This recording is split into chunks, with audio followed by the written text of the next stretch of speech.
Oh, and we better run our tests. Wait, that's never gonna work because we don't even have Twitch chat open. Test conclusive. So let's run it again.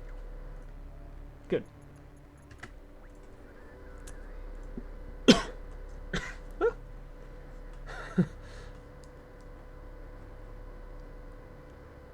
Okay, so we did all of the round of 16, I believe.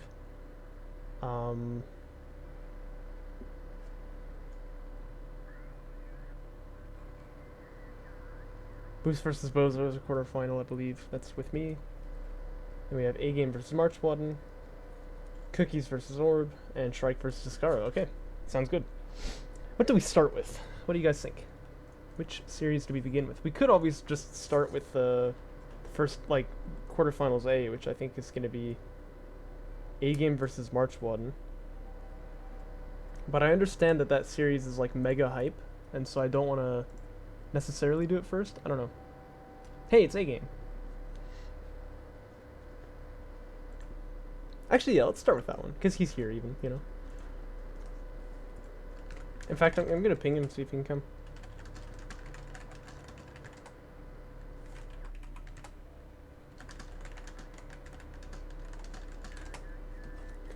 Yeah, I saw that. It was on your stream. I didn't watch it, though, so... No spoilers, 5 me.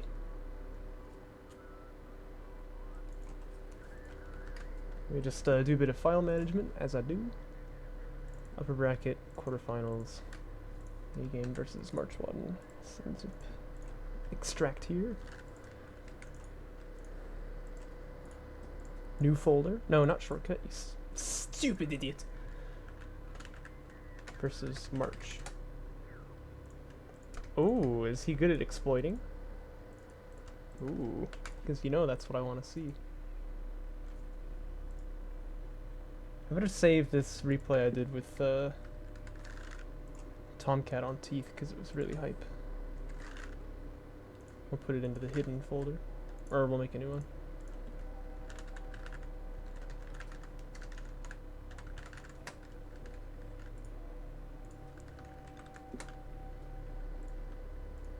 Finals. Dang, he's that good?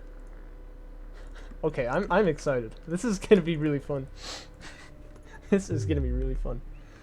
And I already started recording foolishly, so we're ready on that. Let me get my pick band document up here.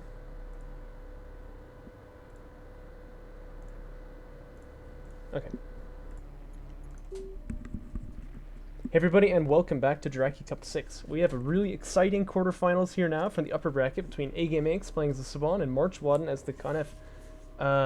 One of these players needing no introduction, of course, but the other one you probably haven't heard of unless you've been watching the Twitch channel so far. But MarchWaden, coming out of nowhere, is surprisingly really good. So I'm actually really excited to see how this one plays out. Let's go over the picks real quick. MarchWaden picks Conef and A-Game. Again, favoring to avoid the mirror matchup is going to pick Soban, but I actually feel like he's somewhat less likely to win as Soban than he is as, like, Galzian. Or, sorry, not Galzian, as Coalition. But he has been playing Soban instead. I think his Conef game is also really strong, too. So, I mean, this actually kind of works, I think, in some ways in MarchWaden's favor. He bans tight end passage, March bans the shallows. He picks GT alt for game 1. A-Game picks KT alt and the Boneyard. MarchWaden picks Firebase Crew, and A-Game picks Canyon alt. So, a lot of alts in this freaking series. But I'm excited to see it. Notably, though, tight end passage not going to be played, shallows not going to be played. I think that's actually really good for this series, because those two maps I think would sort of be a bit less hype, if you know what I'm saying. I actually gave MarchWaden some practice before this series, and I was playing Soban as well because I knew that A-Game was probably going to end up doing it. I can see my prediction was correct. And I thought that tight end passage was actually going to end up getting played, but it looks like that's not going to be the case. So yeah, I'm really excited for this one. Looks like LAV's first here for A-Game. Might be 5 LAVs into Sport Cruiser. Hard to say, we'll just have to see. It might actually be like full-on commit to LAV pressure, but we'd probably see carry production getting taken any moment now, if that's going to be the case. And his ref mode first for MarchWaden with Sandscreamer Fabrication. I like that because it's a very, very solid build. Just You know, if you know how to defend, this is a very smart thing to do. Like, you don't have to get an advantage in the early game. You have the advantage because you went ref mode.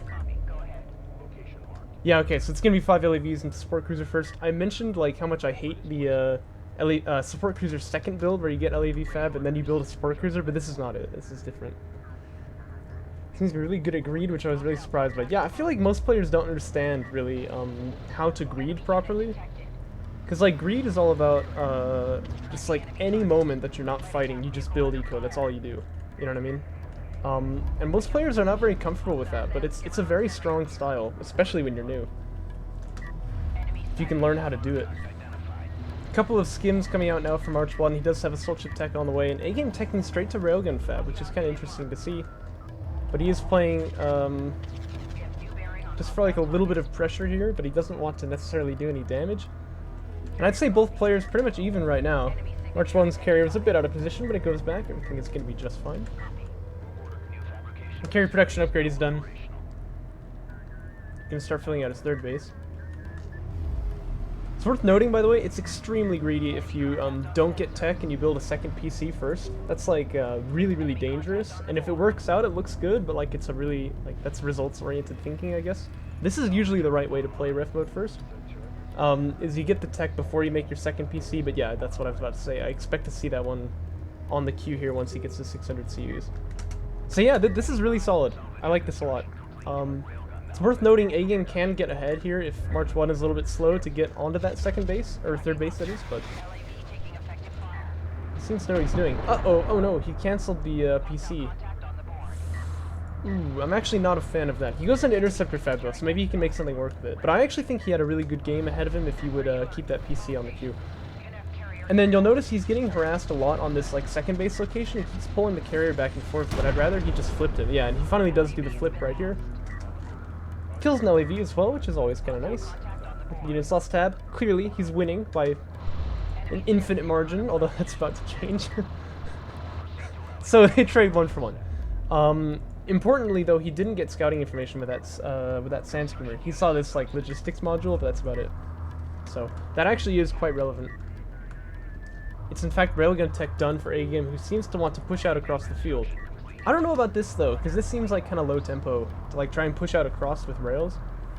I mean, in this case, we actually know it's air tech coming out. We couldn't usually have known that, obviously, but like rails just for coalition pushing out across the field like this usually doesn't work out. But we'll see. Maybe he's got something in mind.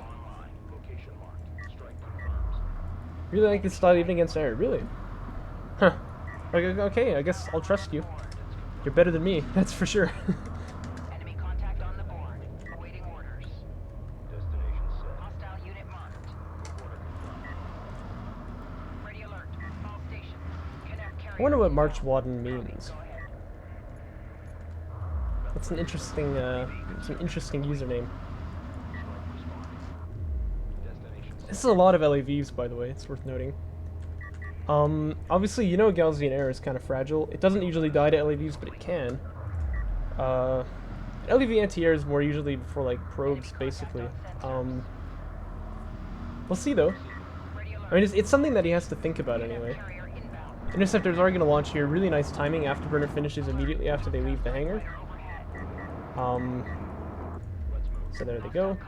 And they want to find railguns. That's what their purpose here is. Maybe they just want to go straight for the eco. Oh. You know, I kind of like this too, although obviously when he flew over he saw the extent of like the aggression that was coming towards him. He just doesn't care. I mean, he's like, yeah, I could pick off railguns, that's the meta thing, but like, nah, we're just gonna go straight for the jugular. I like it, actually. Here you can see LAV anti-air, of course, does exist, but like I said, doesn't usually kill interceptors. This one might die, though. Ooh, a little bit sloppy on the micro there. So one of them is gonna go screaming down into the desert. Oh look, he overshot the carrier now. He didn't quite land.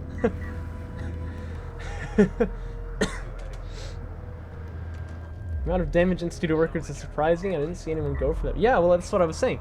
The meta thing to do here is to say, oh look, he's got railguns, let's get this, because these are expensive units, but 4 salvagers for 1 interceptor.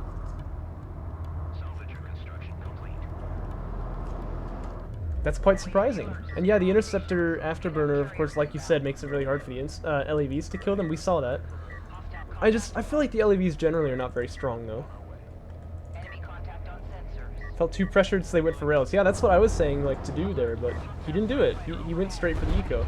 And look at this, he dumps missiles on the LAVs, which I'm normally not a fan of, but he actually got some pretty good damage there.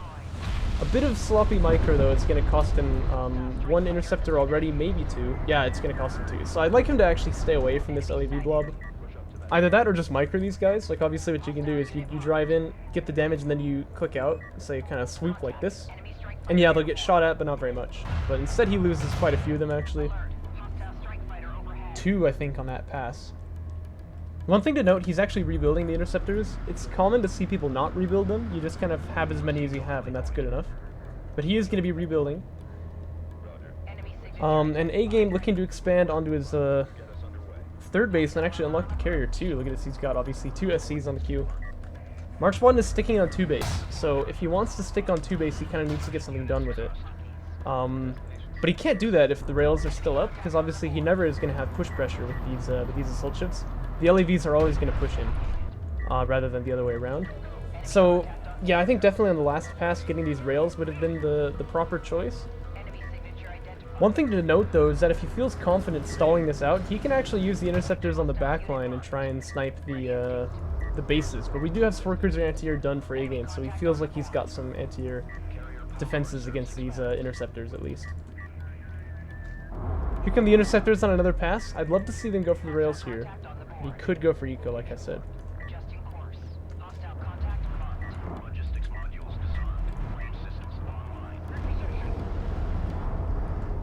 Okay, looks like he is going to go for the rails in the end.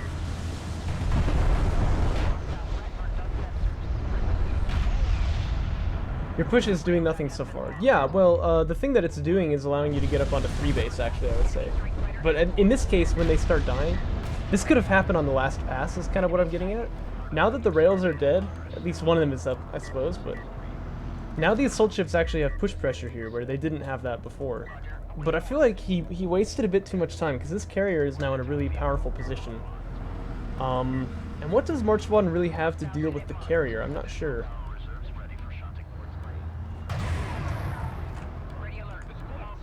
I definitely taught him on accident during our games together when I was practicing, like I said we did, that Savon carriers can die surprisingly easily. That's for sure the case. But I don't really know what he's got to put together like a kill on this carrier, so this might actually be a big deal for him, especially with an artifact coming out here. Obviously, A-Game's got power to put into armor, which I think would be probably a good choice here. Powers are 3 teching as well. Gonna leave that power floating for now. That's definitely the wrong move. Because look, you can see these assault ships actually do a lot of damage to the carrier, like when it doesn't have any armor powered up. Okay, there we go. So the DPS of the assault ships just went down a lot. But he's taken a lot of damage here, actually. These assault ships really getting hammered though by the railguns. Okay, so here come the interceptors to try and do some damage to them. We're getting kind of killed by this base runner though, which of course does provide some pretty good soft anti-air. In fact, a lot of them are going to die here. This guy needed to dock. But A-Game's carrier is sort of getting routed here. He doesn't have anything to defend. I don't know. Maybe he actually dies? Well, no, he's got the railguns. He should be able to back away, right? Oh my gosh. This is kind of chaotic, but I feel like actually... No, MarchWaden certainly can't finish the game here, can he?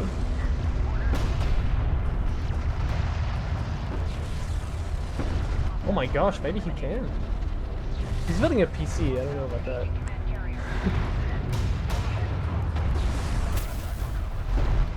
See, I thought maybe I should teach him the same thing. Yeah. Look at this! He's gonna beat A-Game in game 1. What the heck? Oh my gosh. I mean, that's the thing. This is exactly what happened when I played against him. That's so wonky. I mean, if you had told me that the Savon carrier was in danger there, I never would have believed you. Oh my gosh, he actually wins game 1. Wow, nicely done. Okay. I think in the mid game for sure he could have gone for this third base and gotten ahead actually, but because obviously he had the railgun, like, so the interceptors killed a bunch of salvagers here, which was nice. On the second pass, the interceptors should have killed railguns, and he should have looked to get up onto 3 base and push out with these assault ships, but What the heck? He actually wins this. That's crazy. Alright. Let's load up game 2.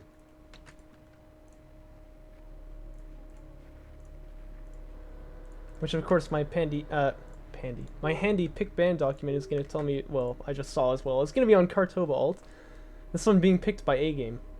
Oh hey, it's Houston. Hello. You're just joining us now for MarchWaden versus AGameAnx in the quarterfinals of Jaraci Cup 6, which I'm really excited for.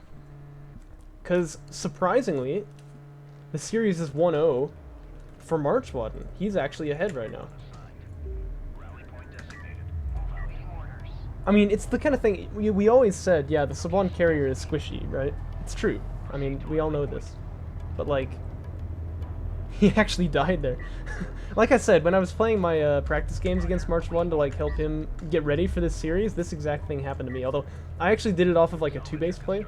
I think I AAV rushed him and did like a huge amount of damage, and then I just kind of like drove in with my carrier with like a bunch of railguns. I had like 20 railguns or something, and he nearly killed me. I had to like run away. I was like, oh my gosh. And then at the end of the game, kind of a similar thing happened, and I died. It was way surprising.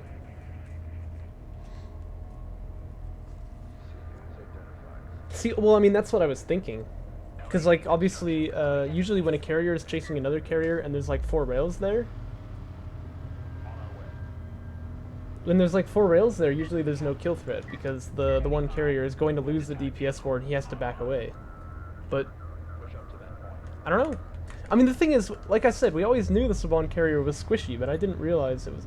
I guess it's like, if you have to put power into armor, you can't put them into weapons until, like, the very late game. Because one thing you've got to know about Saban is that if they do play for the late game, their carrier is, like, terrifying. But I guess it's not really like that in the mid game. Because obviously if they have to put power into armor, it's not in weapons, and then their DPS is really low. That's crazy, man.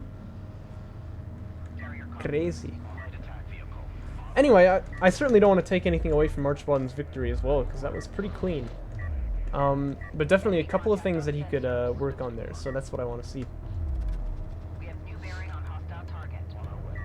And we have no tech for MarchWaden coming out here. That's actually something I'm kind of not a fan of, especially because this is going to be double production LAVs here from A-Game.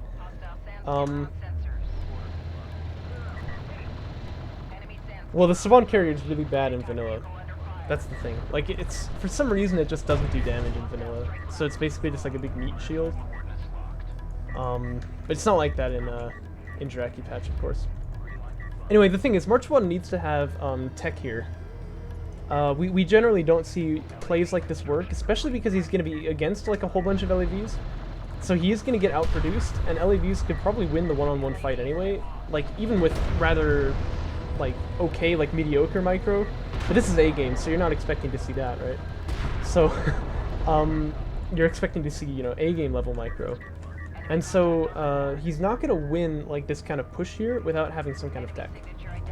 Yes, I definitely agree with that. His micro is by far... Like, did you see him pulling back sand skimmers during that fight, for example? He knows how to do it. But, like, A-Game is really, really good at micro. And obviously, he's got, like, the build for it, too. Because, like I said, there's no tech here. And this is 2 LAVs being produced at a time, as opposed to, like, just 1 sand skimmer. LAVs, of course, do produce somewhat slower, but if you've got 2 Qs, they, you know, they produce faster. Wait, is that even true? That's true, isn't it? Because that was, like, our big gripe with vanilla LAVs, was that they built too fast or something. Anyway, base run, we're gonna extract here from MarchWaden, which is nice. But he's gonna have... That's because he's always on his A-game. He's gonna have to defend against these LAVs, and he still doesn't have any tech on the way even. So I'm starting to get a little worried for our boy MarchWaden here, because this could definitely be a loss to build order if he gets just pushed out here.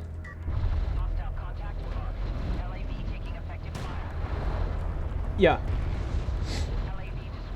That's exactly the thing. He's never gonna hold this off with just skins. Even if he makes a second PC, he probably doesn't hold this off with just skins. So, you know, you've got to have tech there. And I was telling Tomcat this earlier as we were playing a bunch of 1v1s together. I was like, man, you've got to just have tech as Galzian. Like, especially in GVG, that's what we were playing. But just in general, like, Galzian without tech is really kind of a weak faction because, you know, you can't rely on sand skimmers to, like, get you out of this kind of scenario. It can work sometimes, is the thing. So people kind of get misled to believe like, oh, if I just played better, I could make it work. But you don't want to rely on just outplaying people always. You want to, you know, you want to actually have like the units to counter your opponent here, and then rely on your outplay to like stomp him with that. So this is definitely, I think, a good example of why you really have to have tech here as a Gaussian player. Now, I think A-Game is looking for the base runner. Yeah, he is, and he's going to find it. But see, the thing is, actually, A-Game, if he was here right now, because his opponent is actually on 2-base amazingly, which he really has no business being on 2-base right now. I'm not sure why A-Game is over here. If he was, like, back here by his opponent, I think he could maybe, like, just kill a PC right now. But I don't know. It's Solution. Hello, my guy. That's the guy, of course, who A-Game is working with to make a mod for Company of Heroes 1. Which is really fun, by the way. It's like you play against the AI and it feels like you're playing against a person. I couldn't believe it when I was trying it for the first time. You don't want BD surprises. Yeah, I get that. I think you could have done that with just a couple of LAVs though, and then these guys could be back here pressuring, because this is just like free 2-base forever for MarchWaden. And like I said, he really shouldn't. Oh my gosh, he's not even building assault ships, is he? He could still lose his main base, to be honest, but. You don't like sand? Yeah, of course. I mean, that would definitely stop you from playing DOK. Oh, I love it. I freaking love it. And it gets everywhere. And you forgot though, it's irritating. This is one of these quotes that will always be misquoted. I don't know why. Kind of carrier, like A-Game said, is actually quite decent at holding 2 bases, but salvager kills are definitely coming down here. I'm wondering if this is worth it. I don't think so. I think like what A-Game wants to do, again, the threat that the LEVs could come into your base is almost like more impactful than the fact that they're actually there. He could have just like run in, made the kind of carrier come back and the PC flip, and then run back. After all, you're faster. And if you keep your opponent constantly flipping between his 2 bases, you know, you're gonna have a pretty good time. But I don't think he really got much value out of this. He killed salvagers. Okay, that's definitely true. But now he needs to build AS and work. Yeah, I guess that's fair. But I think that he could have done even more damage just by playing around with the LEVs a little bit rather than like throwing them in there. That is true though. The secondary blob is pretty massive. And I'm gonna say it's bonkers that MarchWaden built. He got AS tech, but he hasn't made any yet. Like, does he not have money right now? Oh. Yeah, this might honestly be over actually in that case. But like, he could have had assault ships right now. That's a little bit unfortunate, and that's definitely what the mistake here is. It's just, now even though he's got the tech, he might as well not have the tech, because he's not building anything. Oh my gosh, I'm hiccuping again. I guess that's a fair point, Descara. Yeah, maybe you're right. After all, these two generally tend to play much better than me. But I really prefer keeping the LAV blob and just like pressuring between the bases and making him back, you know, go back and forth. And then obviously, because like, this would be like 50% more LAVs if that blob was still alive, for example. I mean, you know, you can put together a kill on like anything here except for the carrier right now, so.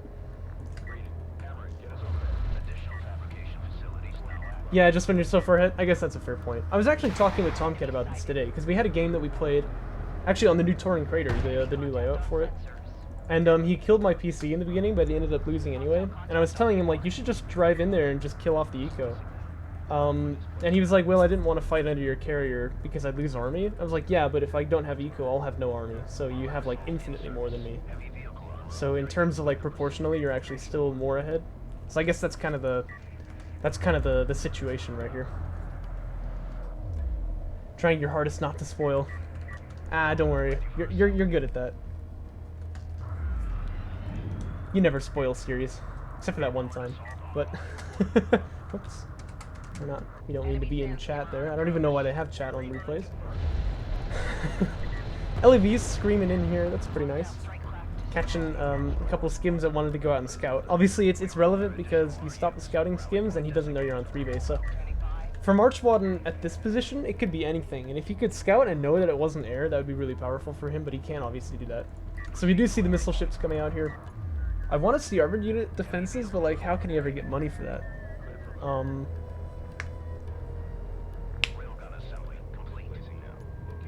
I don't know. Rail's coming out now for A-Game. That seems like a really splendid choice, if you were to ask me. Because obviously, Rails are going to actually finish the game, as opposed to LAVs, which will just make him further ahead. And I think we're at that stage right now where he could pretty much finish. I actually want him to be a little bit more aggressive right now, though. But I guess actually there's a lot of assault ships out on the field, so... I did notice the missile batteries. It's unfortunate. But I mean, again, A-Game doesn't actually know about the tech either, so it could be. Did my music turn off?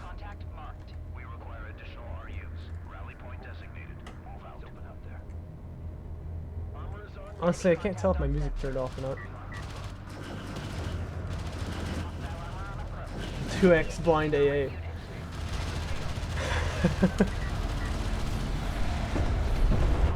Missile ship barrage kind of misses here. Smoke is decent to get the run up. Obviously, these assault ships not able to do any DPS until just now, so I mean this should be a PC kill. But he's actually not focusing it. He's just going to go instead for the assault ships, and he's actually trading quite efficiently. He's killing them off. If those assault ships die, I think actually both bases go down here. But right now, for sure, I'd love the LAV blob to have just killed off this PC. But it can still do it right now. No, he doesn't seem to be interested. Okay, yeah, I mean now he's getting the damage in.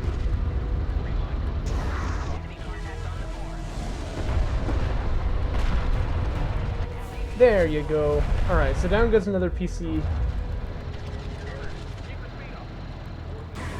And the AAVs mostly got traded out, although you can see actually two of them made it through.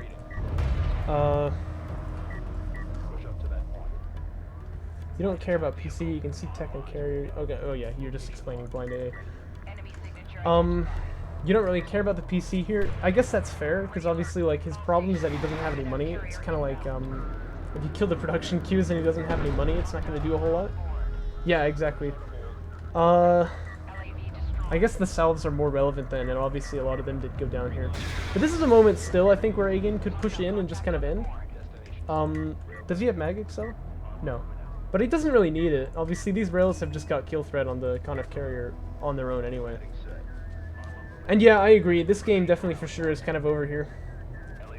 It's got to be fantasy GG time. I love that term. Does that come from something, or did you just kind of start saying it? Because that is obviously, like, honestly, like, so nice. Battlecruiser Fab.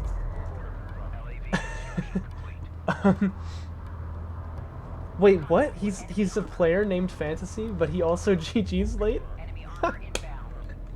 That's perfect. Like, did he know? Like, did he just kind of know, like, well, if I've got a name like this, I better just, like, never GG so it becomes a meme. That's awesome. Battlecruiser Fab coming out here, by the way. Obviously, this is pretty late game tech. I don't know if we're ever going to see it actually reach the main base here, because A-Game is playing really slow. He could have already finished, I think. But it is nice, because it's a pretty good counter usually to Conf Siege. And of course, as we know, Saban BCs have this like amazing sound effect from long range. So like, holy. And yeah, so there was talk about blind anti-air. So anti-air, of course, is not targetable by most ground units in this game. Like most units that are dedicated to be anti-ground. LAVs can shoot at air, and base runners can shoot at air, but not really much else. And so, if you don't know if your opponent is going for air tech, you kind of have to get it because it's untargetable. It's just gonna like, it's just gonna make a mess of you. You know what I mean?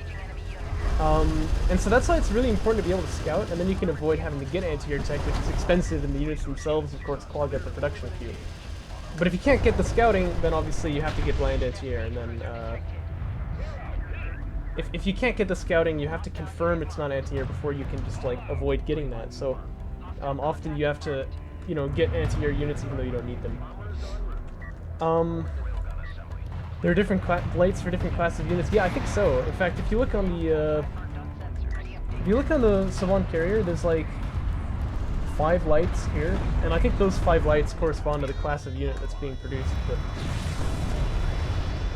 And then on the Gaussian carry, though, I'm pretty sure we confirmed that the PC is like this light on the back, but no other lights will light up, or no other units will light up that light. But yeah, one thing that's kind of curious about ConF is that you can't see that they have air tech, you can only see that they're producing air units, which is why this light here blinking. Whereas with Coalition and Sauvon, you can see both. I'm talking over this, by the way, because obviously this carrier's going to die. We knew this game was over. But on the Coalition Sauvon carrier, like a big target will open up on the back here, and then these three will open up. And then if they're producing air units, then there's a light that like blinks over here. So MarchWaden is going to go down here, then that brings the series to 1-1. And I think definitely just, it felt like a build order loss to me, like he just didn't know that he needed to get tech. By the way, wouldn't it be cool if he could drive on top of the Kartova? This is A-Game versus MarchWaden. Although, Shrike, you'll be amazed. A-Game lost game 1, so this is actually 1-1 in the series right now. Bonkers, am I right? And we're moving into game 3 here now on the Boneyard. Boneyard was A-Game's pick, wasn't it? Yes, it was. A-Game, usually when he picks maps, he doesn't pick maps that are, like, stronger for him or anything like that. He just picks maps that are, like, not, like, oh man, I hate this map. So, his pick for this is not, I don't believe, planning to, like, do some sort of counter strat or whatever. I think he just kind of is playing this map. As he does retire the base runner, 1 on RUs, that looks like it's going to be a SC first build with the base runner retires. That's actually kind of curious. I was about to say AAV fab, but no, LAVs were not on the queue. So this is not an AAV rush. This is going to be, I think I called it the OrbNet build, because obviously this is what he was doing in JC5. And I thought it was kind of a meme build, and then it beat the Skara in a best of 3. So I suddenly gained some respect for it. Oh yeah, there's no probe. Uh-oh. Uh-oh. Yes, it is key. That's actually a big deal. But it's just going to be ref mode for MarchWaden, so A-Game is not going to... He's not going to die to some kind of rush, but obviously you've got to realize in the top level of play, kind of like, you know how in chess, it's like, oh no, he lost a pawn, big deal. But like, if you're talking about like the top level of play, oh yeah, it's a big deal, you know what I mean? To like lose 1 pawn. It's kind of like that with Eco and DOK. Like, if you can get ahead of economy against a player who's like equal skill to you, like let's say you're both like mid-tier players, like, I don't want to name names, but you know, you're not going to necessarily win, you know what I'm saying? Like, obviously, yeah, okay, I have like more CUs than him, but if I misplay my army, I could just lose entirely. But obviously, when we're talking about top tier like this, getting behind on Eco could boo the game, so don't want to blabber on for too long. The point is, it is ref mode first here for A-Game, and he doesn't have a, or sorry, for MarchWaden, and he doesn't have a probe, so he doesn't actually know about it, which means he might feel sort of enticed to like build more defense than he actually needs, or he might feel kind of coerced to attack his opponent, so we'll see what ends up happening. This LAV here, though, is important for scouting, and notice how he goes up to the top first. If you like watch most rush games, I think, from Gaussian players on this spawn, they're gonna attack from this top side, and so you definitely want to be scouting that one first. And then he drives through into like the midfield, so this is quite smart, I think, for A-Game. Yeah, actually, it's so cool that in Company of Heroes and stuff, you can just like, people are just playing, and you can just be like, yo, I'm gonna watch this, right? That'd be so fun if we had that in Homeworld 3. Because that's like, you know how Magpie does casting for Company of Heroes too? He's not, you know, organizing games with players and then finding replays and watching them. He's just kind of logging into the game. He goes onto the ladder. He's like, oh, I recognize these names, and he'll watch it. You know what I mean? So that's like a freaking big deal. That's like a huge thing that Company of Heroes 2 has got. It's Cancel City over here. Oh, never mind. He didn't cancel this AV, but he is gonna not go for fighter and gunship. Instead, gonna be Assault Cruiser fab for A-Game first here. Assault Cruisers, of course, pretty fun units. I feel personally they're kind of overshadowed by battle cruisers in the current meta, but I think they are somewhat more well-rounded in a sense, and again, he doesn't have scouting, so he's going to go for this. When you're the only one in the community not excited for Homeworld 3? Aw, Shrike, don't be that guy.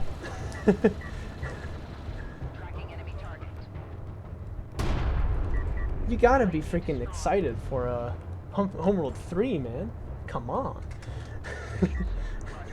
Anyway, Savant BC sucked versus MarchWaden style, worryingly so. Interesting.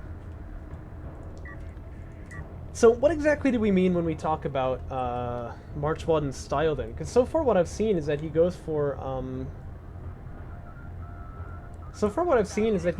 like skims mostly.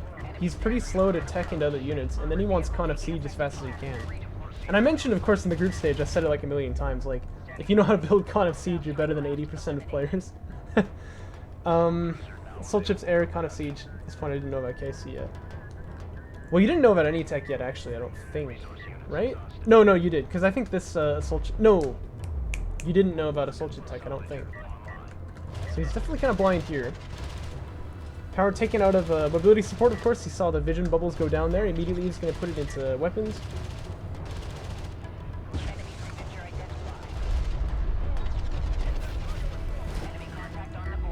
Yeah, you know, we saw Con of Siege in the last game, but you can't really take that one as particularly like meta for this series because it seemed like he was miles behind, so it's difficult to say what a player is going to do when you see them desperadoing things, right? So I guess that's a good point. Con of Siege, as I always say, good unit. I was playing games with Tomcat today. The first one that we did was like a really sick game because it was on Kalash Teeth, and we opened with Assault Chips. I did anyway, and I think he opened with Rails. But I had really nice pressure on him. I got air units, managed to like get some snipes. He built air too, and then Con of Siege came out, and just instantly all of my tempo was gone, and suddenly like we were even again. And I was like, what the heck happened, you know? But it's like it counters my Assault Chips because obviously you can fight them one-on-one all the time. And it counters my railguns because it can use artillery barrage and just blow stuff up. So I don't know. It felt like it doesn't counter them in the sense that I'm going to lose now. It just counters them in the sense that I lose all my tempo, and now I have to like play even basically, even though I was kind of ahead before that point. And you're right. I will upload that replay because it was pretty freaking cool. The other ones we played today were a bit less hype, but like that one was super fun. Fighter and Gunship is going to be teching here for A-Game. Only half joking. Dude, I know what you mean. I feel that. Con of Siege, dude. For sure in vanilla it was just freaking broken, but yeah.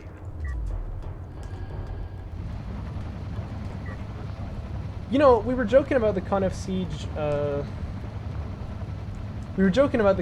having like these neon green freaking boxes here, but like the Assault Cruiser has it too. Look at that. Disgusting. Speaking of Con of Siege, though, the first one is out on the field. I guess it's a bit more yellow, isn't it?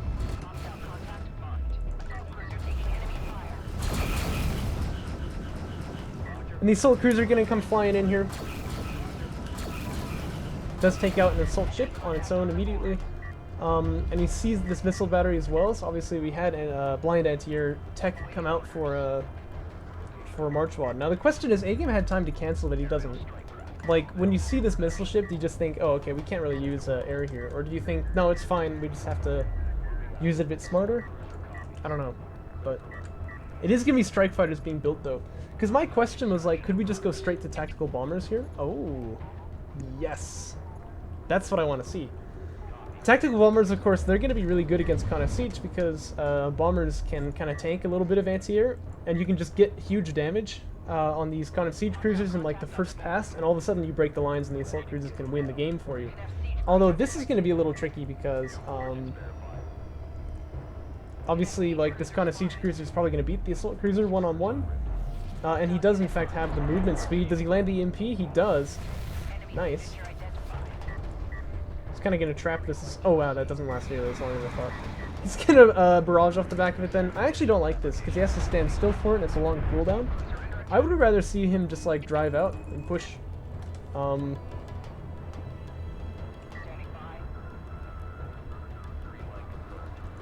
no, he's not going to do it. He is going to push now. Barrage came out first though. Now of course there's a base runner here, so we know how this can play out. Obviously, this is 2 versus 1, but like the Savant player can amazingly still win this because give BC's barrage. Oh please no, please. Hey look, it's got 8 sweeps. Repair gonna be toggled here for the assault cruiser.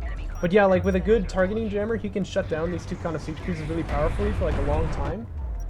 But the other thing he's got that can fight here is, of course, just these strike fighters. Looks like the barrage is gonna, or the targeting jam is gonna be put down while the AC is still healing, though. I would have preferred to see it later. I don't think that really does too much. And then strike fighter's gonna come in here, though. This is gonna do a lot, and I want to see the assault cruiser actually commit off the back of this. The missile battery is here, though. All of a sudden, actually, okay, is the EMP gonna land? Because that'd be big. It misses. That's actually really crucial. This one's gonna hit though, and these siege cruisers are gonna actually kill, I think, one of the ACs there. Oh no, don't tell me you're gonna leave this guy alive, please. No! Okay, it does go down there. Gunship is gonna start crooning, as Magpie would say, on these siege cruisers right here. But this assault cruiser is probably gonna be lost as well. Again, this targeting jammer, like, this is when you need it.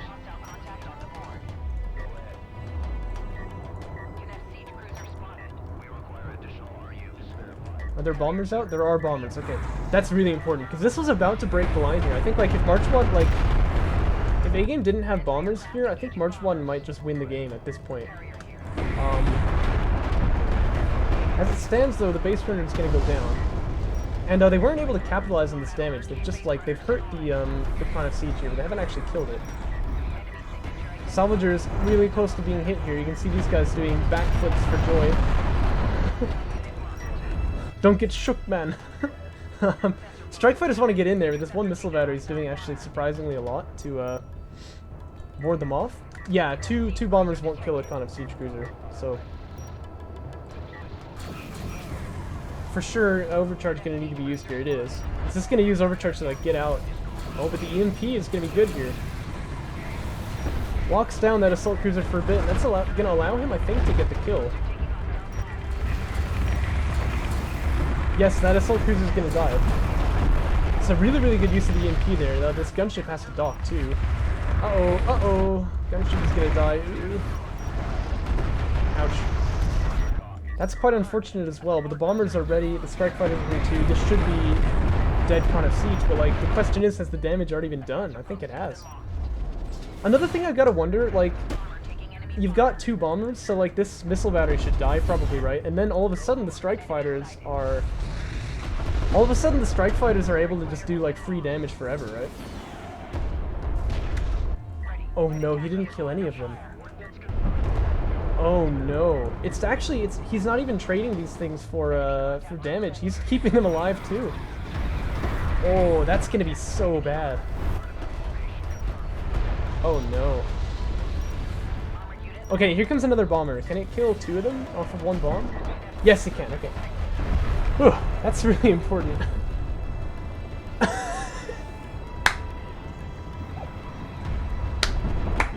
Oh my gosh. Look at this float.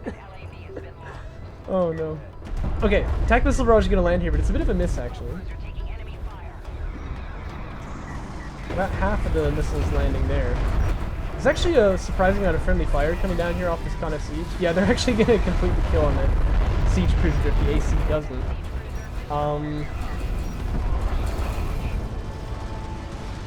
But, like, look at this missile battery. This thing is still freaking alive. Like, the amount of value that this guy has gotten out of just existing here is disgusting. I think for sure it wasn't so obvious when it first happened, but, like, if the bombers had just killed this thing, man, like, imagine the damage that would have been done. And there's interceptors out on the field now. Yeah, MarchWaden. Yes, he's totally taken to heart what we've been saying about, like, countering bombers with air units. That's exactly what he wants to have. Oof. The interceptors, of course, going to do pretty darn well against strike fighters as well. This tactical bomber launching here. Missile's not going to be used against it though, so they're landing on the eco instead. I think this kind of siege cruiser was going to die either way, but maybe he could have picked up a kill on that tac bomber. But wait a second, this freaking missile ship is still alive? Oh no! Oh no! Look, it kills another strike fighter, and it's still alive. This thing has gotten, like, unreasonable amounts of value. It's gotta die now for sure, right? Oh no. Does this thing freaking survive? It can't. Tell me, please. Okay, well now the bomb's kind of gonna get wasted on it. Finally it goes down. Aye, aye, aye, aye, aye, aye. Oh, okay. The dust settles. The dust settles. And if you look at like the state of the field here, amazingly, A-Game is still on 3 base, but MarchWaden has been on 3 base for like a super long time. Now, obviously, his spending has been kind of bad, which means he's got 2 siege cruisers out right now. A-Game doesn't really have any standing army, but he is building BCs. It looks like he's got he's got the bombers. That's true. Okay, so if we take stock of like the armies right now, I'd say this could still go either way. But the thing is, MarchWaden has got a bank too, so like if both players' armies like completely die, MarchWaden can rebuild instantly, kind of. So I think he's ahead here, but this is kind of a weak type of advantage. That's why you really want to spend the money in an RTS game. It's better to have it on the field than in the bank. What's the units lost like? I don't even want to look. Pretty even all around, but A-Game actually... Yeah, okay, now it's pretty even. Bomber's, of course, going to snipe off another siege cruiser. Now, can they kill the bomber here, though, on the way back? No, it doesn't look like it. Maybe this one, though. This one's probably going to go down. Because, obviously, he can't dock right now. There's no one docking already. Down he goes. He trades an interceptor for that. I'd say that's definitely worth it. But he can even, like, turn back and kill maybe these strike fighters here. Yeah, he knows it, too. And actually, one of the kills is going to go down there, so A-Game doesn't choose to dock. The thing is, both players have got ground anti-air now, but I feel like A-Game relies a bit more on his air than... Well, I don't know, I don't even want to say that necessarily, because there is a Saban BC out now. Bomber going to try and hit these missile ships here. Actually, it's going to do good damage. This BC will clean it up.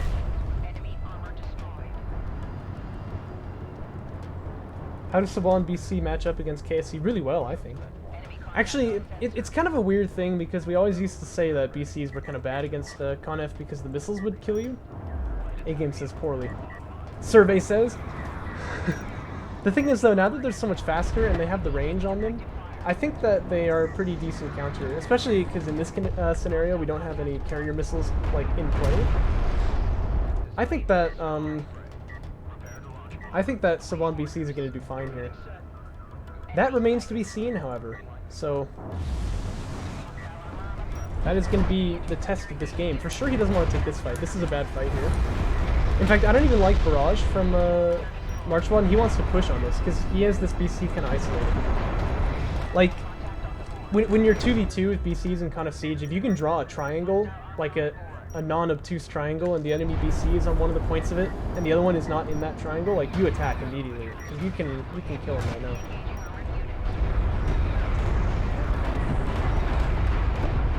As it stands though, this bomber is going to hit for some really big value. You can see smoke buys a huge amount of time. And all of a sudden, one of the kind of Siege is going to go down here.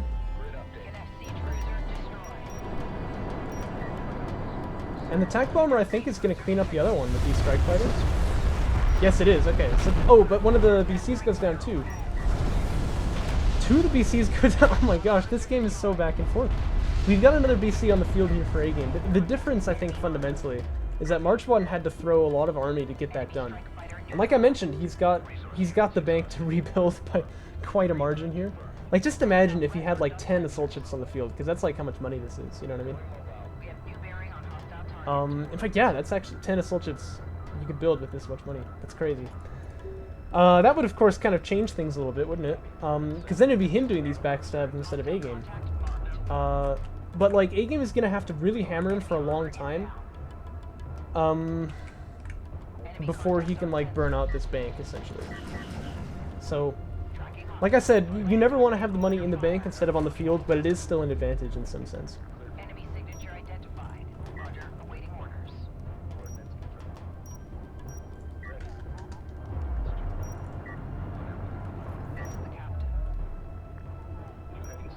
See, I think that this matchup between Saban BCs and Con of Siege is not bad for the Saban player, actually. But I don't know. Because you outrange them for sure. Like, the barrage is not going to do much damage to you. Why would anyone play Galzian currently? For the scanner. The early game is really, really strong for Gal. I'd say Galzian has probably the better early game than Conf because of that. even though Conef can threaten with blast drones, but like if you don't get anything done with it, you're delaying tech. And so, it seems it's very coin flippy. It's not reliable at the top level.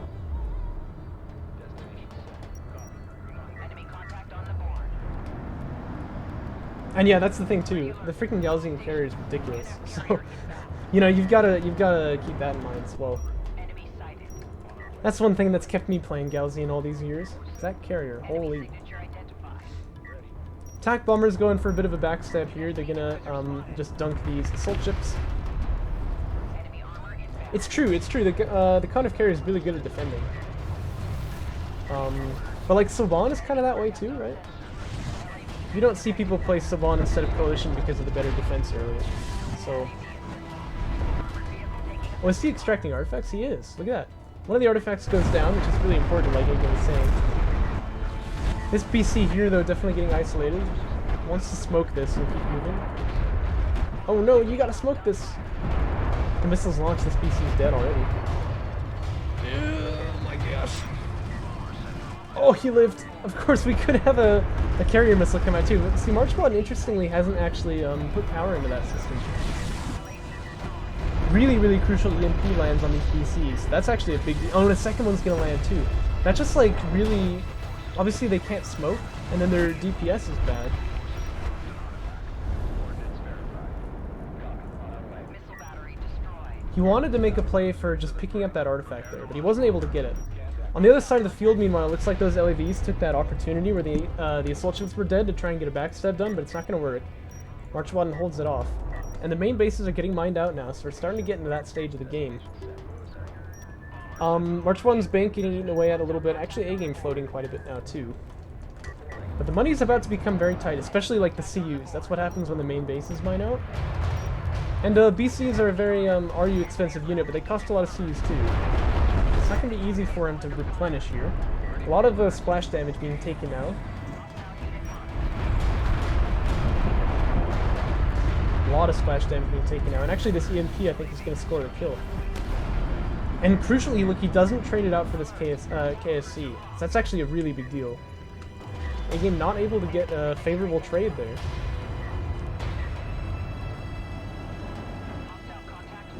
This carrier getting a little chunked.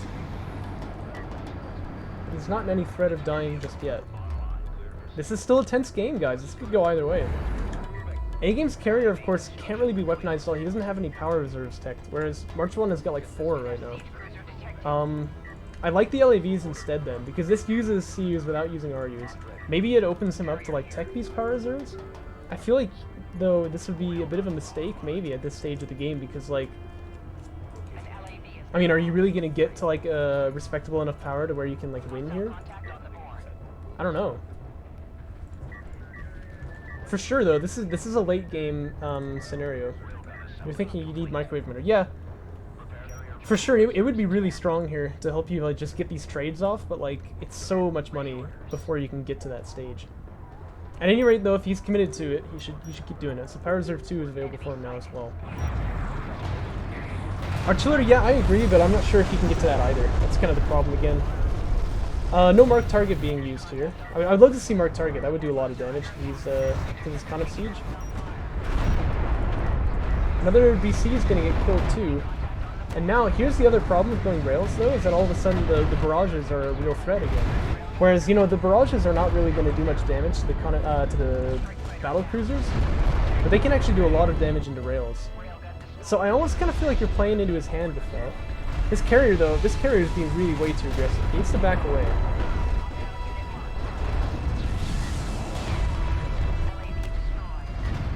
Micro wafer. I guess it's true, you teched assault cruisers as well, didn't you? So I mean, obviously, you know, artillery was available. Yeah, maybe that's a fair point.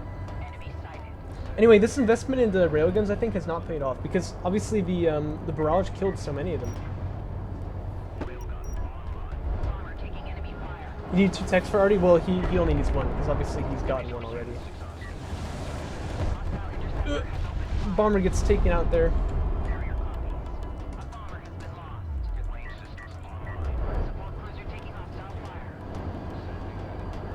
Yes, it is. That's why it's so freaking good. And I mean, I would argue it doesn't do any of the roles quite as well, but like, well, actually, I'm gonna take that back because like BCs don't actually have tankiness anymore. But it doesn't do the role of an AC.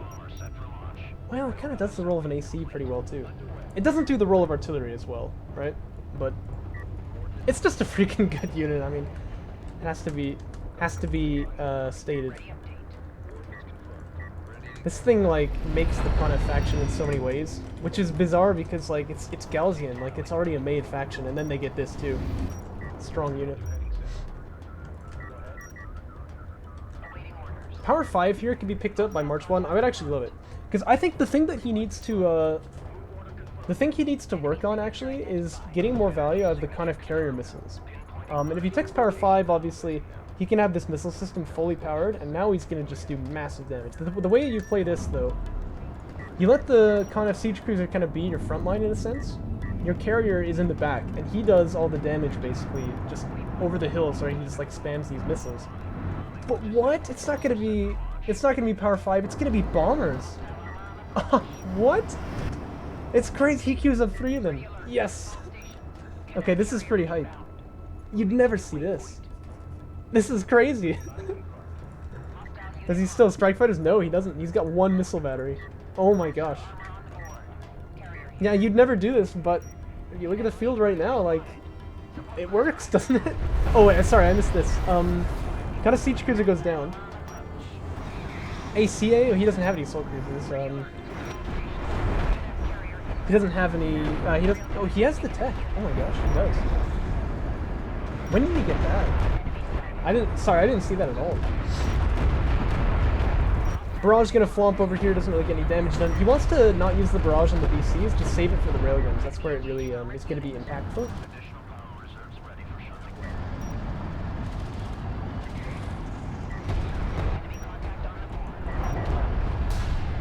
Comes that first bomber, so AGame's gonna see it. I believe he caught that one. But like, what does he do about it? Like, he doesn't have any anti-air. What does he tech, like support cruiser anti-air? This is gonna be rough. I don't know what he can do about this. This is gonna be like free damage for the rest of the game. Oh my gosh, MarchWaden's gonna take this one too. Like, right? I mean, what can AGame do to win this? This is crazy. Scoreline is 1-1, by the way, so this one would take it to series point for whoever wins. Missiles flomping out here. They are going to catch the railguns pretty decently. Now this is where... bombers took out one of the kind of siege crews, by the way. I missed that. Yeah, triple missile battery going to get produced. I mean, what else can he do, really? But, like... You know, the other thing, though, is that MarchWaden has got interceptors, and he's going to start hammering on his opponent's bombers at the same time. He's going to lose them, admittedly, here, so I think all but one of them will... Actually, maybe they'll both go down. Yeah. Oh, that bomber barely escaped with its life. So no interceptors left for MarchWaden, but he's got 5 bombers. I mean, man, what do you do about this?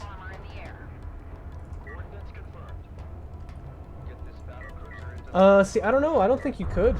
I don't think you could, because, like, you've got 4 missile batteries, but... And it's true, a 3rd one just came out. I think he would win in the all-out fight right now. This is crazy, man. And, by the way, it's got to be worth mentioning as well, like, AGame has to build a base runner, because if he can't pick up an artifact and have it in his hands in 2 minutes, he'll actually lose the game. So MarchWaden, make no mistake, is in a really dominant position here, and look at this. This is so smart. Missile batteries came out. Okay, so AGame can defend his base, right? Or his army, right? So what do the bombers want to do? They just want to, like... Well, first off, he wants to deploy all of them. It takes a little bit of time. And then he wants to just go straight for the eco and just kill it. That's so smart. Actually, this base is kind of the wrong one to target, but you get the idea. Because that's just going to be, like, free damage. Maybe I'm wrong, actually. It looks like he's going for the missile batteries here. But this is fair as well. This is what bombers can do, of course. They can sort of be a counter to anti-air in a sense, which is... Feels kind of counterintuitive, but, like, look, there you go. And it's worth noting, of course, if this works, then the bombers can just do free damage on their next pass. Yeah, look at that. I mean, 5 bombers is pretty strong, you know? It can't be understated.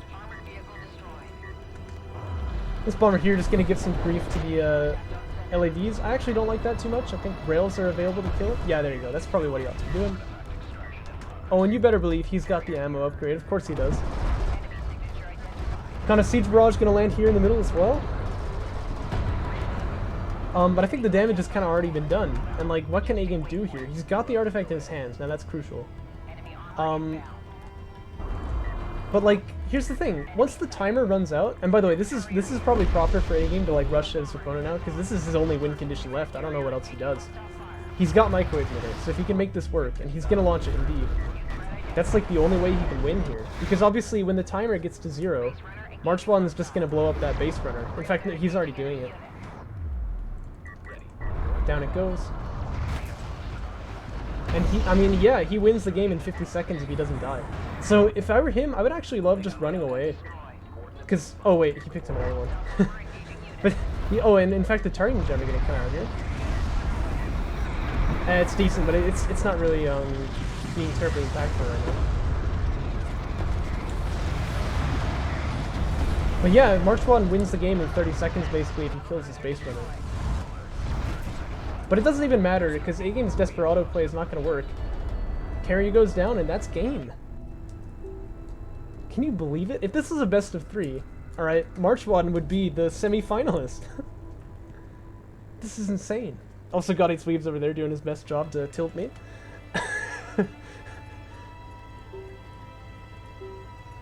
Wow. This is crazy. So we're moving on now to Game 4. And this is series point for A-Game. He could actually be taken out of the quarterfinals if he if he loses this next map. This is crazy, man. Jeez, I knew MarchWaden was good, but like I didn't know he was gonna almost beat A-Game in a series, or perhaps even beat him. I don't know. It could go either way here. Well, the joke is still on, of course. He's gonna have to bring his A-Game if he wants to survive. I'm inviting Tomcat to stream, by the way, because he asked for like a game. Dang, this is crazy. Kill self. So, A-Game is gonna flip it up then. He doesn't want to Shrike, oh my gosh. Don't freaking take this away from MarchWaden, man. He is playing like super good here. If you're gonna suggest that he's winning these games because of Kana Siege, like, oh my gosh, there's the door. Because this is incredible play from MarchWaden. This is so fun.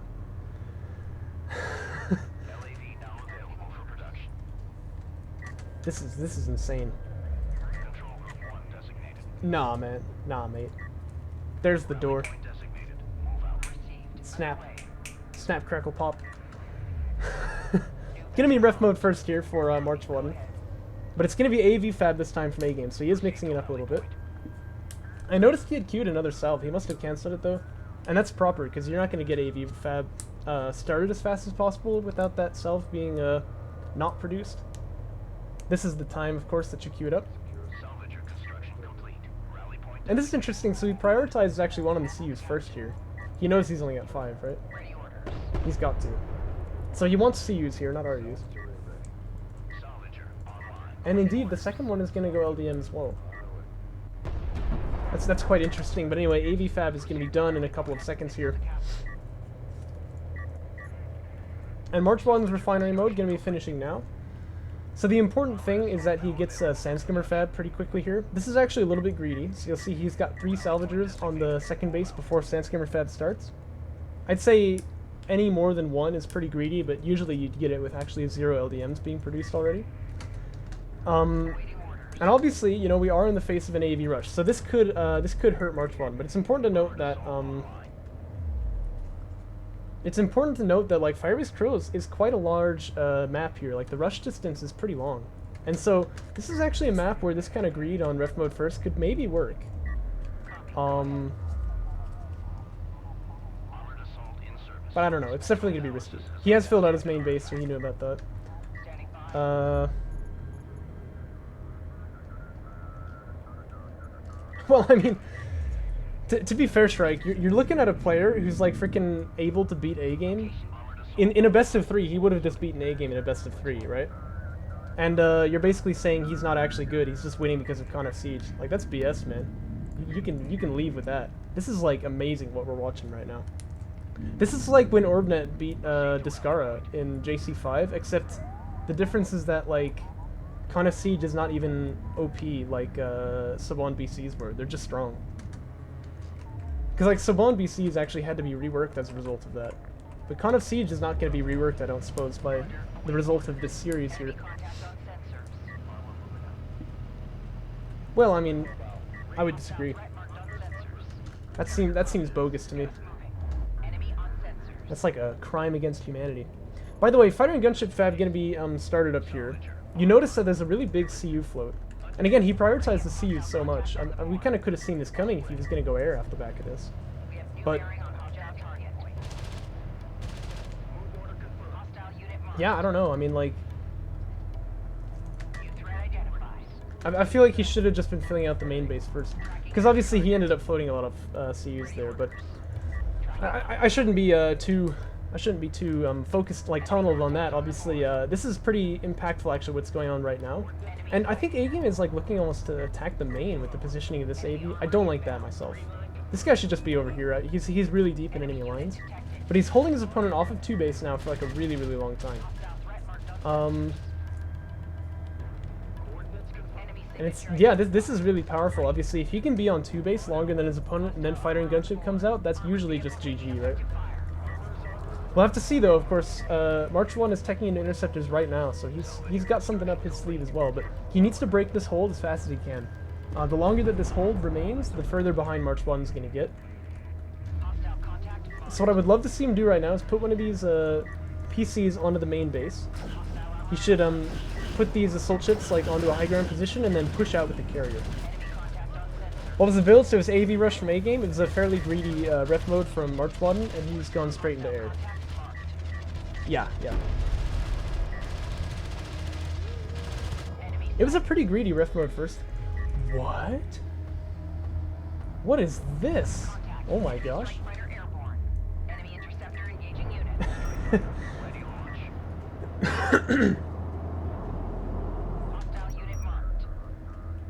That's insane. Like, I have no idea what he's doing here.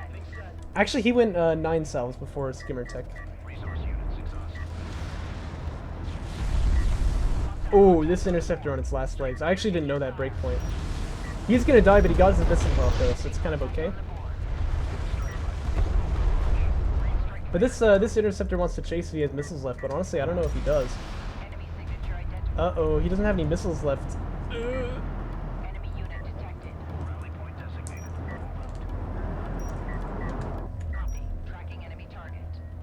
Indeed, it does. Although, there's this weird bug where, like, bombers, sometimes when they die, will just, like, get stuck floating in midair, and then I have to, like, frantically type up, like, the X-Files theme on YouTube, because I don't have it on YouTube DL right now.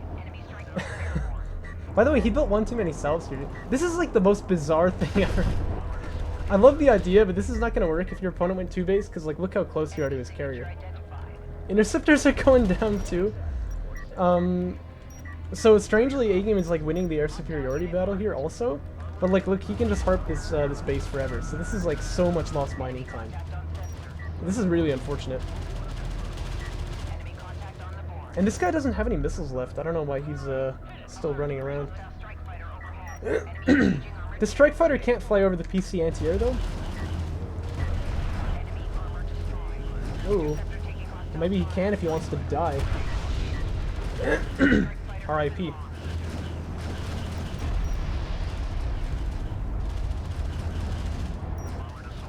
But yeah, I definitely agree, A-Game. Like, I feel like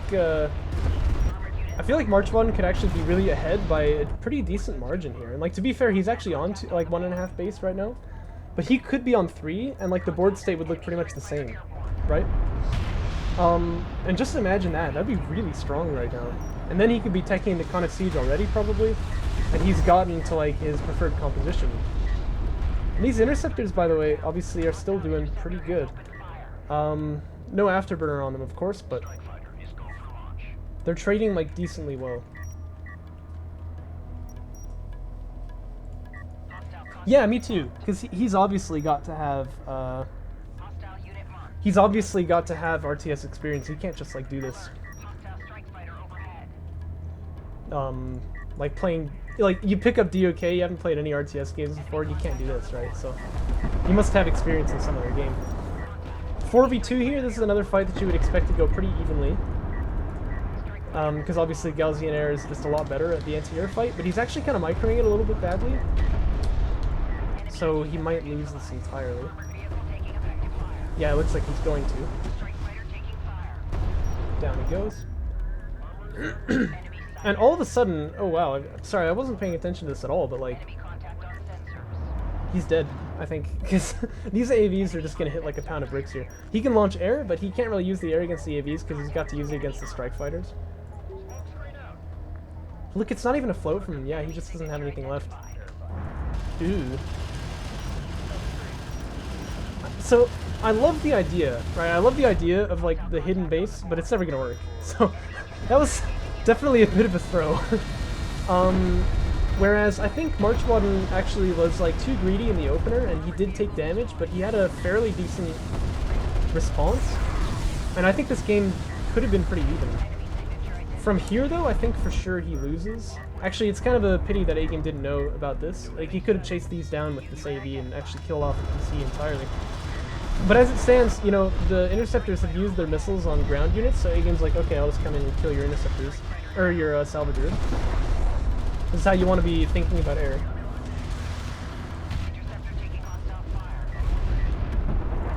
This could be a dead PC though, and that's actually what I would want to see. I often criticize that a lot because obviously, you know, killing a PC is often just too risky and maybe not even that valuable. But in this case, well, actually, I'm gonna take it back because like he's just like massacring the salvagers. But obviously, yeah, he can like, you know, he can probably still kill this PC. I don't know, maybe not. For sure though, this one should have died, and I actually would have preferred that in some sense.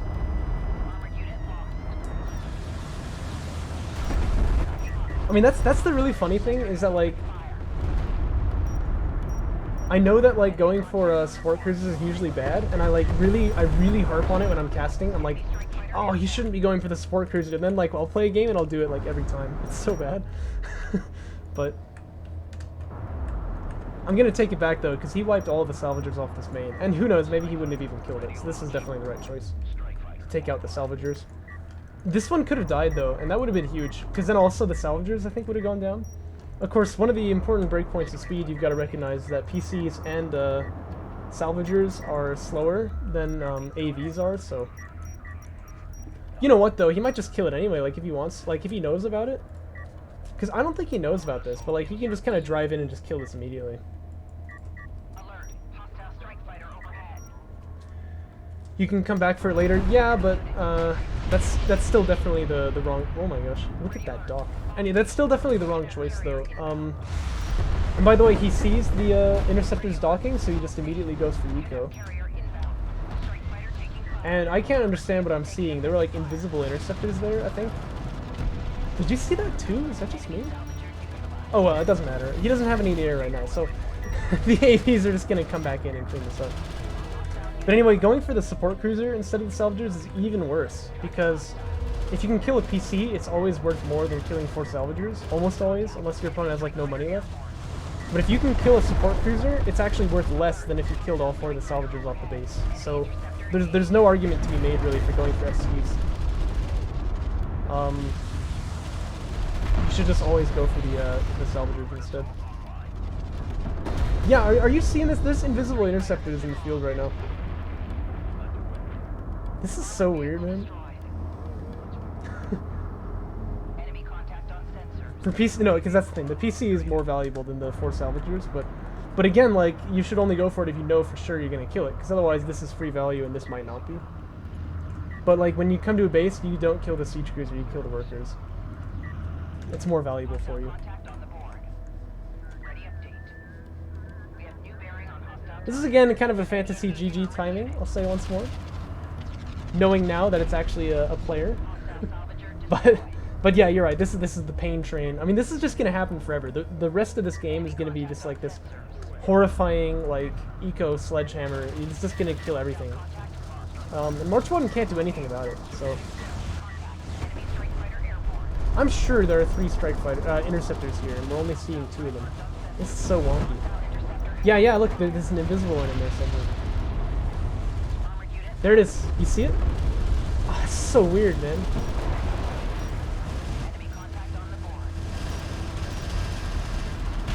Invisible interceptors. Hold on, this is worth it. 1 second.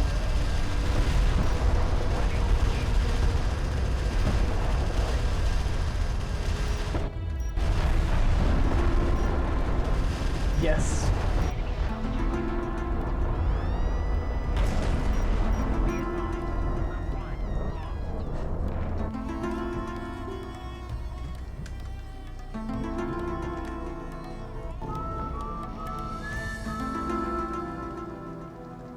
Anyway, so yeah, that's game 4 right there. I've got to say, like, in some ways, it actually is encouraging to me that MarchWaden went for this like bizarre hidden base play here, because it shows that he's willing to like try funny things, but it didn't work. Let's just put it that way. That was definitely a mistake. And AGame's gonna take it, which brings us to 2-2 now. This is gonna be the ace match. And honestly, I think that AGame's best chance here is that he goes for AV Rush once again. Oh, it's Canyon Outpost as well. Yeah, I think this is a really strong AV Rush map. I think MarchWaden's ability to like play in the mid game is surprising. You know what I mean? And I don't think AGame wants to run across like an even mid game. Like if he goes SC first or something, I don't like his chances. Which is bizarre to like say that because it's AGame, you know what I mean? But LAV Fab comes out first, 1 on RUs. Yes, it's gonna be an AV rush, which is good. Sorry, I had an aneurysm there. Couldn't speak for a moment. It looks like MarchWaden's gonna do a similar thing. I think this is ref mode again with the base runner retire. Yeah, this was mentioned in chat during the other game, of course, but like the difference between ref mode first when you're playing Conef and Galzian is that Galzian can always get scouting on what the opponent is doing. Conef can't do it, which means that they should retire their base runner usually, and then you get ref mode a little bit faster, but it's so much more dangerous because you don't know really what's coming at you. And as a result, like you get ref mode faster, but the amount of defense you're gonna have to invest into means that you're always actually gonna be behind on eco anyway. If you're against a good player who knows how to punish it anyway. But that's the thing, AGame is definitely a player who knows how to punish it. And if MarchWaden doesn't kind of take the hit and get behind on eco, then he usually is going to die. And unfortunately that's what we see here. So Sandskimmer Fab should be starting before he builds these salvagers. And I know Discara in particular is very much not a fan of this, but I'm not either. So you have no scouting on the field, you don't know what your opponent is doing. You've got to get Sandskimmer Fab first. And then use it to inform the rest of your game. So this is kind of a weak build here. And AGame, of course, doing kind of like the perfect punish. Correct for base retire? I don't think so, because obviously, look, if he gets LAV, Sandskimmer Fab now. Yeah, LAV's not going to punish, but AVs are going to punish. And they're going to punish pretty hard. In my opinion. Like, Sandskimmer Fab is going to finish now. Look at his resources. He can start AV tech, or Assault Ship tech, that is. I think pretty much right when Assault Ships are available. And then by the time that finishes, this AV is going to be on the base, and he's going to be pushed off. And then we're going to see him again trying to reclaim his first base. Whereas, obviously, if he would go Sandskimmer Fab first and build one, he'd drive out here, see this AV, he'd be like, oh, okay, so we need AS tech now. And then he wouldn't fill out this main base yet, he would have an Assault Ship to defend, and then he'd be able to get up onto his second base a little bit faster. As it stands, though, he does seem to understand he's got to have Assault Ship Fab immediately, so he's getting it. Fleet Cap 45 coming out as well. No, he's going to cancel that. Any map high ground on natural, the LAV should be able to punish. Yeah, that'd be interesting to see. And there is high ground, obviously, on this natural, too. But, like, the thing is, this kind of... Yeah, that's exactly what AGame just said. The kind of carry kind of drives to, like, the halfway point, and then the LAVs can't really hold either base, and so what they need to do is, like, rotate between them to, like, give pressure. And they're not just gonna, like, finish the game, sort of, in the way that, like, this AV would. Like I said, this is exactly the timing I was predicting, right? Assault Ship Fab is going to finish right as the AV gets here. As opposed to, like, well, the AV is maybe at this point on the map. And so now, sorry, I need water apparently. Spam that water bottle emote. Now MarchWaden has to back away.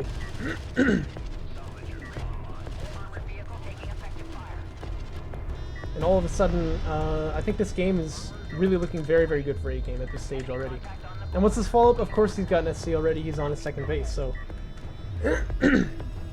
so this is pretty bad for MarchWaden. He's got an interceptor tech on the way already, though.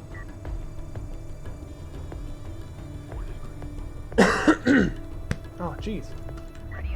I saw-y. I gotta get some water after this game. Fighter and gunship tech is on the way for A-Game. Interceptor Fab on the way again for MarchWaden. This looks like kind of the same as the last game that we saw.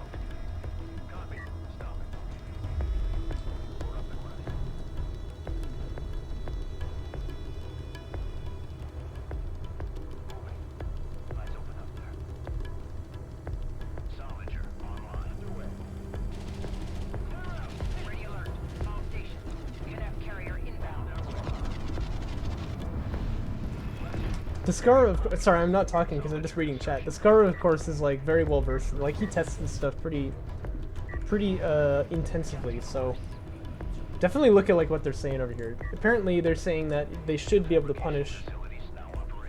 They should be able to punish ref mode first with the base runner retire just by making 5 LAVs into support cruiser. But at any rate, for this game, we can say for sure A-Game is definitely ahead now because he's got his third base getting filled out right now, and he's building strike fighters, of course, so it's not like he's going to make an SC here. But he has the long distance miners, and MarchWaden, look at this, just now is getting up onto his second base again. So like he basically didn't even go ref mode first, if you want to think of it that way. I think at this point, the Saban players probably ahead like 800 series or something. Like it's a big deal. And of course the pressure is not going to stop either, but he's not going to be able to get any damage done here. MarchWaden's able to block him with these assault ships, but it just means that the assault ships are not going to be, you know, pressuring A-Game's base at all.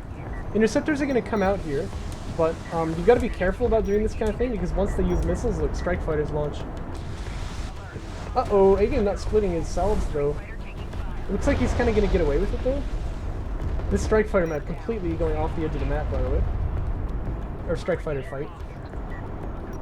And actually, A-Game really kind of taking the bad end of that trade there, so that's kind of unfortunate for him. Normally, if you waste the missiles and then the coalition player can launch, you usually will lose that trade. Oh no, they're derping so hard. Aye. He's gonna lose another one. This is so unfortunate for A-Game. This is like actually hilarious just how bad that turned out. That's one of the unfortunate things about air and DOK is it tends to be a little bit coin flippy that way. Like, I don't know what A-Game's supposed to do to like make that not happen, especially when most of the fight occurs like off the border of the map. You can't micro them, obviously. So that's pretty unfortunate, but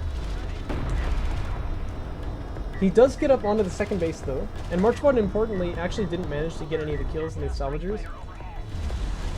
He's got, you know, Saban problems though. He doesn't heal those guys off of his carrier, but yeah, the damage wasn't done really.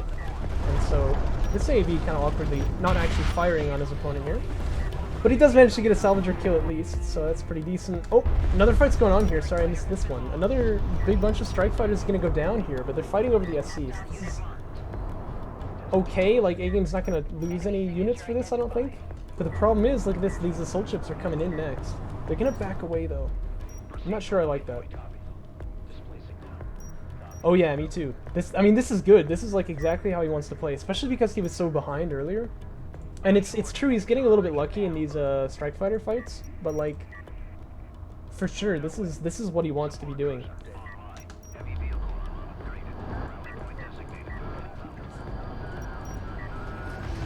Assault ships pop over the brow of the hill now. This is what I wanted to see. Obviously, the strike fighters can't hit them, but you got to realize that's a moment where the interceptors all of a sudden are supremely powerful. And A-Game recognized it like he's barely, like, okay, it looks like he's going to use them now. That's a little sloppy then. Like, if he was going to use the strike fighters, I would have liked to see him do it earlier, before this missile battery died. Actually, you know what, though? He's got another missile battery to defend, and so he's kind of able to weather this storm here. Oh, he doesn't have any upgrades at all on the assault ships. Ooh. Yeah, I didn't notice that A-game. That's pretty unfortunate. Because it's true, the mortar's damage goes down like a lot by how much armor you've got. So you really want to tech armor. Really just at all times with assault ships, you want to at least get armor 1. But this is a case where probably he wanted even more than that. Siege Cruiser Fab is on the way now. Was that an invisible? Yeah, this got to be an invisible interceptor again. This is so funky, dude. Curious how well he's spending? Not well at all, I would say.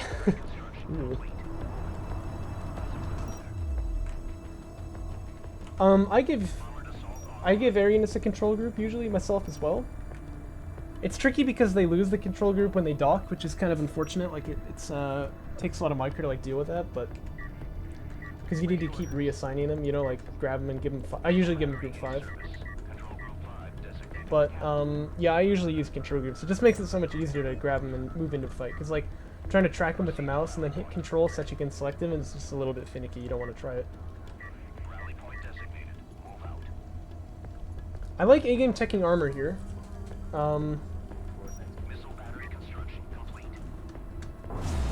Because obviously the interceptors want to do exactly this. They want to snipe out these missile batteries if they can. But if you text armor like that, it's going to get harder and harder as the game goes on. And obviously, it's going to be tricky for...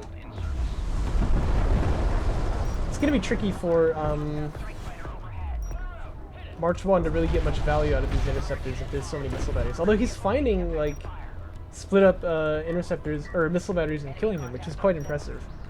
But I don't think it will go on for much longer. Probably A-game is past the point where, like, Air is just going to kill him. And now he's to the point where like Air is gonna kill people who are sort of left alone. Like this missile battery here, this is a pro, I don't know what he's doing. He's inting, dude. He's just running it down mid lane. But like, yeah, A-game shouldn't lose any more missile batteries to interceptors because he's got armor like 3 done. No, he could get it though.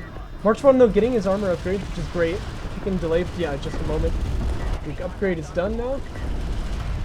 And he's going for the missile battery first. I'm not sure about that, because I don't think he can just kill the missile battery and win the fight. I think he needs to be fighting these AVs. Oh, he doesn't even get it. Oh, no.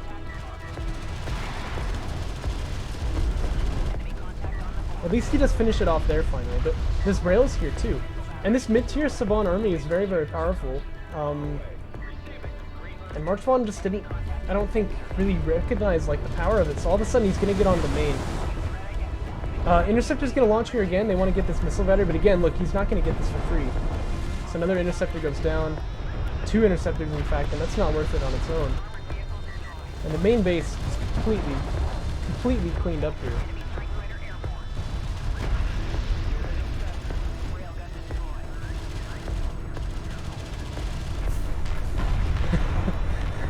I love the emotes. Classic. As the PC falls on the main base, that leaves MarchWaden with only 1 left, and he's kind of playing ring around the rosy with these AVs, which is not what he wants to do. That's going to allow them to just move up onto the second base, no mining from here, and he might even just drive up onto the third and kill it too. Not to mention there's more reinforcements streaming in constantly for A-game, and the Air Force for MarchWaden not really going to be able to do anything here. I mean, he's... yeah, there's the GG. MarchWaden knows it, and he's going to choose to surrender. That is the series to A-game. But 3-2, can you believe that? MarchWaden taking 2 games off of the Master. That is crazy. What a freaking series. I'm amazed, man. Before we close, I want to talk a little bit. A-game just said, like, his greed isn't quite refined, which is what caused what we saw in Game 1. What he means is actually, or the Game 1, 2, and 3. What he means is actually that's why MarchWaden won Games 1, 2, and 3. But the thing about meta is that it exists for, like, a reason, right? The reason why AAV Rush is like a good counter to greed in the meta is because if your opponent doesn't refine it like this, obviously the AAV Rush is just going to kill them. And I think we kind of saw that in Games 4 and 5.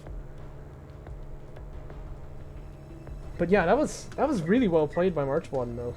I mean, guys, you got to realize this is his first tournament, and he's taking 2 games off of A-game in a best of 5. Like, can you believe that?